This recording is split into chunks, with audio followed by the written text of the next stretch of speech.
What the empires are is a temptation to believe that the world functions in a way that's different than what God has described it as functioning. That power is different than a sacrificial lamb. That victory is different than sacrificing yourself like Christ did on the cross. And so whenever you're surrounded by empire, you're surrounded by illusion. You're surrounded by this temptation that if you grasp for power like Adam and Eve did in the Garden of Eden, then you can become God. But it didn't work for Adam and Eve, and it doesn't work for empires. And so what Revelation does is it clarifies the enemy.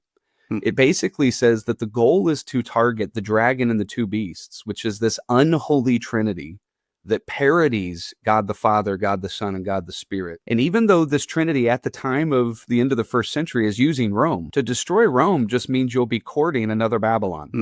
You really haven't advanced anything.